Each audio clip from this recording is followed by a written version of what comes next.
여러분, 밤마다 침대에 누워도 잠이 오지 않아 천장만 바라보며 뒤척이고 계시다면 오늘 제가 전해드릴 이야기가 여러분의 삶을 완전히 바꿔놓을 것입니다. 지난 30년간 내과 전문의로 일하면서 때로는 저 스스로도 정말 이게 가능한 일인가 싶은 순간들을 여러 번 경험했습니다. 의학 교과서에는 나오지 않지만 환자분들의 실제 삶 속에서는 분명히 일어나는 놀라운 변화들이 있었거든요. 오늘 저는 단돈 1,000원으로도 가능한 우리가 지금까지 전혀 몰랐던 특별한 수면 비법을 공개하려고 합니다. 본격적인 시작에 앞서 말씀드립니다. 건강 정보는 늘 개인차가 존재합니다. 혹시라도 잘못된 활용을 막기 위해 이 영상은 향후 비공개로 전환될 수도 있다는 점 양해 부탁드립니다. 그리고 댓글로 연세만 살짝 남겨주세요. 나이대별로 가장 필요한 건강정보 꼭 맞춤형으로 준비해서 찾아뵙겠습니다. 지난주 화요일 오전 9시 오랜만에 진료실에 방문하신 조영희 할머니를 보는 순간 저는 깜짝 놀랐습니다. 몇 달 전까지만 해도 할머니는 수면 부족으로 우울증 초기 증상까지 보이셨거든요. 하지만 그날은 전혀 다른 모습이었습니다. 10년은 더 젊어진 것처럼 밝고 생기가 넘치는 얼굴로 들어오셨습니다. 선생님, 저 요즘 정말 잘 자요. 조영희 할머니가 눈밑을 만지시며 환하게 웃으실 때 저는 그제야 눈치챘습니다. 거칠던 피부도 훨씬 부드러워졌고 어두웠던 얼굴빛도 생기를 되찾고 있었어요. 몇 달 전만 해도 늘 멍한 눈빛으로 다크서클이 얼굴의 반을 덮고 계셨던 분인데 말입니다. 저는 당연히 어떤 특별한 치료를 받으신 줄 알았습니다. 고급 영양제를 드셨다든지 병원에 입원이라도 하셨나 싶었죠. 그런데 할머니의 대답을 듣고 저는 순간 귀를 의심할 수밖에 없었습니다. 선생님, 저는 아무것도 특별한 건 안 했어요. 그냥 소화가 안 돼서 사과 식초를 조금 마셨는데 이상하게 그날 밤엔 잠이 잘 오더라고요. 그래서 며칠 계속 사과 식초를 먹으니까 새벽에도 깨지 않고 푹 자고 피부도 훨씬 밝아졌어요. 저는 순간 말을 잇지 못했습니다.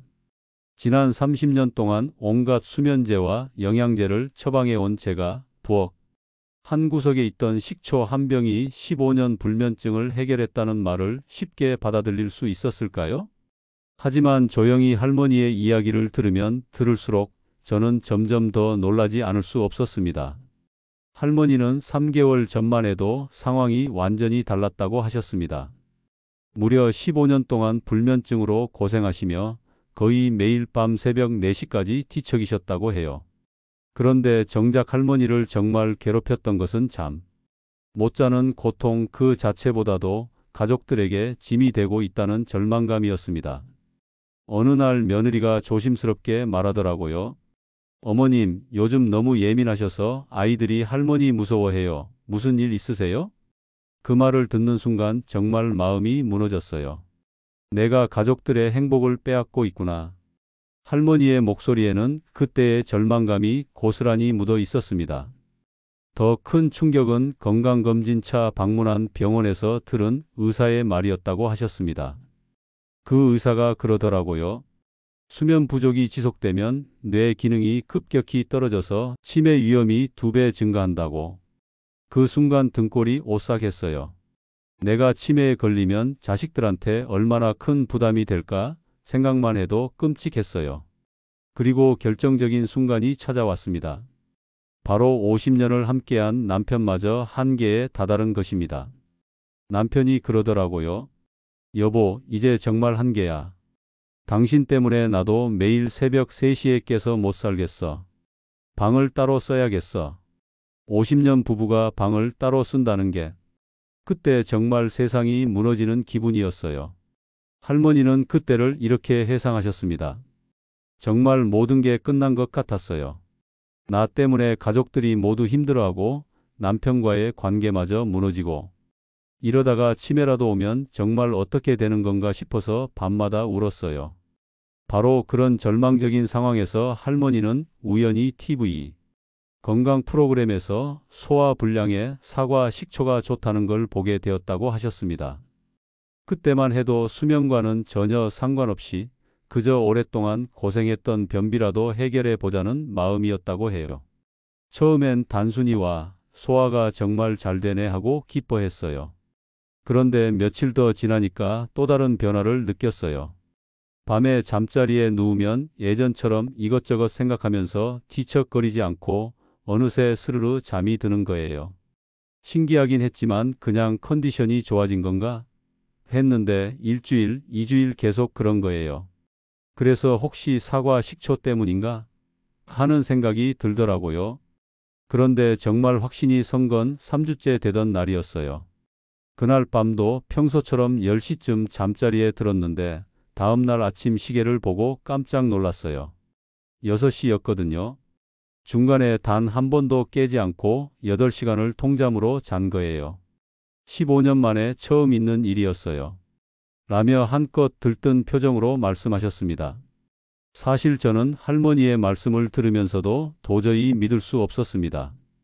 30년간 내과 의사로 일하면서 수많은 불면증 환자들을 봐왔지만 단순한 사과 식초로 이런 극적인 변화가 가능하다는 것은 의학 상식으로는 설명이 되지 않았거든요. 아마도 우연의 일치일 거야. 할머니 컨디션이 좋아진 시기와 사과 식초를 마신 시기가 우연히 겹쳤을 뿐이겠지. 그렇게 생각하며 조용히 할머니를 돌려보냈습니다. 하지만 그 이후 놀라운 일들이 연달아 일어나기 시작했습니다. 일주일 후 68세 박철수 할아버지가 진료실로 찾아오셨습니다. 당뇨로 인한 야간요 때문에 밤에 3번씩 깨서 10년간 제대로 잠을 못 주무셨던 분이었는데 그날은 얼굴에 생기가 돌아 있었습니다. 선생님, 신기한 일이 있어서 왔어요. 며칠 전부터 속이 더부룩해서 사과 식초를 조금씩 마셨는데 이상하게 밤에 깨는 횟수가 절반으로 줄어들었어요. 그 다음 주에는 72세 이순덕 할머니가 오셨습니다. 남편을 잃은 후 스트레스성 불면증으로 고생하시던 분이었는데 역시 소화 때문에 사과 식초를 드신 후 수면의 질이 놀랍게 개선되었다고 하셨습니다. 비슷한 사례가 한 달 사이에 5명이나 더 나타났습니다. 그때서야 저는 단순한 우연이 아니라는 걸 깨달았습니다. 여러분도 눈치채셨나요? 앞서 불면증을 겪던 분들은 모두 다 한 가지 공통점이 있었습니다. 바로 소화 문제를 함께 가지고 계셨다는 점입니다. 정확히는 장이 건강하지 못한 상태였죠. 당연히 속이 불편하면 잠을 잘 못 자는 거 아니냐고 생각하시는 분들도 계실 겁니다. 예전에는 저도 그렇게 단순하게 생각했습니다. 의과대학을 다닐 때만 해도 소화불량은 위장만의 문제, 불면증은 뇌만의 문제라고 배웠습니다. 하지만 과학이 발전하면서 이 둘이 사실은 하나로 연결된 문제라는 것이 점점 더 명확해지고 있습니다. 그 중심에는 바로 장과 뇌의 연결 통로라는 개념으로 쉽게 말해 장이 안 좋으면 뇌도 안 좋아지고 장이 건강하면 뇌도 건강해진다는 뜻입니다. 여기서 더 중요한 점은 우리 몸에서 행복, 호르몬이라 불리는 세로토닌의 약 90% 이상이 장에서 만들어집니다. 그리고 이 세로토닌은 밤이 되면 숙면을 유도하는 멜라토닌으로 전환되기 때문에 장이 건강하지 않으면 수면 호르몬도 부족해질 수밖에 없습니다. 즉, 장이 불편하면 단순히 속만 더부룩한 게 아니라 뇌도 잠을 잘 준비가 안 된 상태가 되는 거죠. 그래서 소화불량, 변비, 더부룩함 같은 장에 문제가 있을 때 유독 잠이 안 오는 것도 바로 이 연결고리 때문입니다. 그리고 놀랍게도 사과 식초에는 이런 장과 뇌 연결, 회복을 도와줄 수 있는 2가지 중요한 성분이 들어 있습니다. 바로 아세트산과 폴리페놀입니다. 아세트산은 장내 유해균을 억제하고 유익균이 살아가기 좋은 환경을 만들어주는 천연 소독제와 같은 역할을 합니다. 특히 비피도박테리움과 같은 숙면과 관련된 유익균들의 활동을 도와주며 장내 염증도 줄여주는 효과가 있다는 연구 결과도 있습니다. 그리고 폴리페놀은 강력한 항산화제로 몸 안에 쌓인 산화 스트레스를 줄이고 스트레스 호르몬 분비를 안정시켜주는 작용을 합니다. 이는 신경계 안정과 수면 리듬 회복에 큰 도움이 되죠. 하지만 무작정 사과 식초를 마신다고 해서 모든 문제가 해결되지는 않습니다. 실제로 조영희 할머니가 사용한 방법에는 특별한 비밀이 하나 더 있었습니다. 바로 사과 식초에 마늘을 넣어서 드셨거든요. 사실 처음 2주 정도는 그냥 사과 식초만 마셨어요. 소화는 좀 나아졌지만 잠은 여전히 안 오더라고요. 그런데 이웃집 할머니가 영희야, 마늘도 함께 넣어서 먹어봐.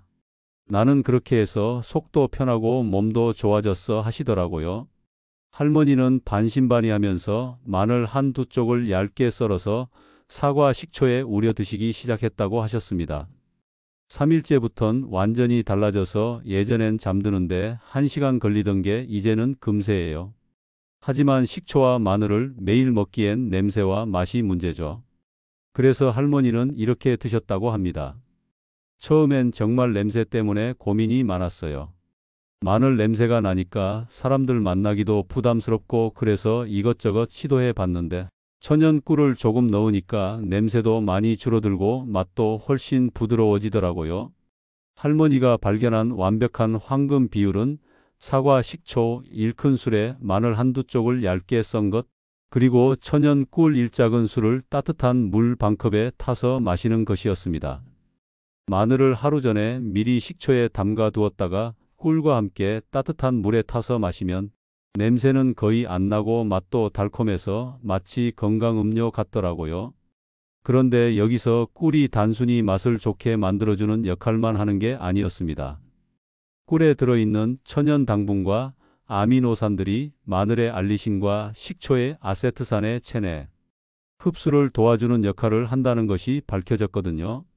특히 꿀의 올리고당 성분이 장내 유익균들의 먹이가 되어 프로바이오틱스 효과까지 더해진다는 연구 결과도 있습니다. 그리고 가장 중요한 건 복용 시간이었어요. 저녁 식사 30분 후에 마시면 속도 편하고 2시간 후쯤 되니까 자연스럽게 졸음이 오더라고요. 너무 늦게 마시면 화장실 때문에 깰 수도 있으니까 8시 이전에는 꼭 마셨어요. 할머니는 이 방법을 매일 저녁 한 번씩 꾸준히 6주간 지속하셨다고 합니다. 그 결과 15년간 괴롭혔던 불면증이 완전히 사라졌을 뿐만 아니라 변비까지 해결되어 전반적인 컨디션이 놀랍게 개선되었다고 하셨습니다. 하지만 조영희 할머니와는 반대로 아무런 효과를 못 받으신 분들도 계십니다. 그 분들의 공통점이 뭐였을까요? 첫 번째는 너무 급하게 결과를 기대하셨다는 점입니다. 할머니는 6주간 꾸준히 하셨는데 효과를 못 보신 분들은 대부분 일주일이나 열흘 만에 효과가 없다며 포기하셨더라고요. 사실 이런 자연스러운 방법은 개인차가 매우 큽니다. 조영희 할머니처럼 3주 만에 극적인 변화를 경험하시는 분이 있는 반면 어떤 분들은 2개월이 지나서야 확실한 효과를 느끼시기도 해요. 이는 각자의 체질, 불면증의 원인, 장 건강 상태, 그리고 생활 습관이 모두 다르기 때문입니다. 두 번째는 기존에 복용하던 약물을 갑자기 중단하셨다는 점입니다. 몇 분은 사과 식초를 시작하자마자 수면제를 완전히 끊어버리셨는데 이는 매우 위험한 일입니다. 사과 식초는 어디까지나 보조적인 방법이지 기존 치료를 대체하는 것이 아닙니다. 세 번째는 용량을 임의로 늘리셨다는 점입니다. 더 많이 마시면 더 빨리 좋아지겠지 하시며 하루에 서너 번씩 드시거나 농도를 진하게 만드신 분들이 계셨는데 오히려 속이 쓰리거나 부작용만 생기셨더라고요. 실제로 지난달에 76세 김철호 할아버지가 급성 위염으로 응급실에 가신 적이 있습니다. 할아버지는 빨리 효과를 보고 싶어서 사과 식초를 물에 희석하지 않고 원액 그대로 하루에 4번씩 드셨다고 하더라고요. 그 결과 위벽이 손상되어 심한 복통과 속쓰림으로 고생하셨습니다. 선생님, 좋다는 걸 많이 먹으면 더 좋은 줄 알았어요. 그런데 이렇게 아플 줄은 몰랐네요. 할아버지의 말씀을 들으며 정말 안타까웠습니다. 식초는 강한 산성이기 때문에 절대 과량 복용하시면 안 됩니다.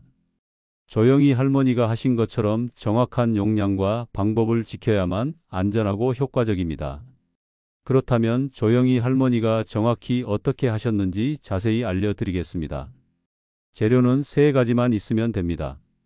먼저 천연 발효 사과 식초인데 할머니 말씀으로는 마트에서 파는 일반 사과 식초로도 충분해요. 다만 인공첨 가물만 피했어요 라고 하셨습니다. 마늘은 국산 마늘 중에서도 단단하고 싱싱한 것을 고르셨는데 무르거나 싹 난 건 효과가 떨어져요 라고 강조하셨어요. 그리고 꿀은 반드시 천연 꿀을 사용하셨습니다. 설탕 대신 꿀을 써야 해요. 천연 꿀에만 있는 효소 성분들이 효과를 높여줘요. 만드는 방법은 생각보다 간단했습니다. 할머니는 매일 저녁 다음 날 마실 것을 미리 준비하셨는데 마늘 한두 쪽을 0.3cm 두께로 얇게 썰어서 깨끗한 유리컵에 넣고 사과 식초 1큰술을 부어 하룻밤 우려내셨다고 합니다. 너무 두껍게 썰면 냄새가 강해지고 너무 얇게 썰면 우러나오는 성분이 부족해져요 라며 두께의 중요성을 말씀하셨어요. 플라스틱 컵 대신 유리컵을 사용하시고 뚜껑을 덮어서 냉장고에 보관하셨습니다. 복용법과 타이밍이 가장 중요했다고 하셨습니다. 할머니는 매일 저녁 식사 30분 후 8시 이전에 드셨는데 저녁을 먹고 바로 마시면 속이 부담스럽고 너무 늦게 마시면 밤에 화장실 때문에 깰 수 있어서 시간을 정해놨어요 라고 설명하셨습니다. 우려둔 마늘 식초에서 마늘을 건져내고 천연꿀 1작은술과 함께 미지근한 물 반컵에 타서 천천히 드셨다고 해요. 물이 너무 뜨거우면 꿀의 좋은 성분이 파괴된다고 해서 미지근하게 했어요. 보관과 주의사항도 철저히 지키셨습니다. 할머니는 매일 새로 만들어서 24시간 이내에 사용하는 것을 원칙으로 하셨고 절대 공복에는 마시지 않으셨습니다. 마신 후에는 식초가 산성이라서 치아나 위에 무리가 갈 수 있다고 해서 마신 후에 물로 입을 헹구고 물도 한 컵 더 마셨어요 라며 추가 관리의 중요성을 강조하셨어요. 조영희 할머니의 놀라운 변화를 보시면서 많은 분들이 당장 시도해보고 싶으실 겁니다. 하지만 30년 경력의 의사로서 꼭 말씀드려야 할 것들이 있습니다. 첫째, 반드시 담당 의사와 상담 후 시작하시기 바랍니다. 특히 당뇨, 고혈압, 심장질환 등의 만성질환을 앓고 계시거나 현재 복용 중인 약물이 있으시다면 더욱 중요합니다. 사과 식초가 자연스러운 재료라고 해서 모든 분에게 안전한 것은 아닙니다. 둘째, 현재 복용 중인 수면제나 다른 치료를 임의로 중단하지 마세요. 앞서 말씀드린 대로 이 방법은 어디까지나 보조적인 수단입니다. 기존 치료와 병행하시면서 천천히 개선 효과를 지켜보시는 것이 안전합니다. 약물 조절은 반드시 의사의 지도하에 이루어져야 합니다. 셋째, 개인차가 매우 크다는 점을 꼭 기억해 주세요. 조영희 할머니처럼 3주 만에 극적인 변화를 경험하시는 분도 계시지만 어떤 분들은 2~3개월이 지나서야 효과를 느끼실 수도 있습니다. 또한 체질이나 불면증의 원인에 따라 전혀 효과가 없을 수도 있다는 점도 인정해야 합니다. 무엇보다 조급해하지 마시고 본인의 몸 상태를 주의 깊게 관찰하시면서 신중하게 접근하시기 바랍니다. 만약 복용 중 속쓰림, 소화불량 또는 다른 이상 증상이 나타나면 즉시 중단하시고 의사와 상담하세요. 건강한 변화는 하루아침에 이루어지지 않습니다. 할머니처럼 인내심을 갖고 꾸준히 노력하신다면 분명 좋은 결과가 있을 것입니다. 오늘도 행복하고 건강한 하루 보내시길 바랍니다. 감사합니다.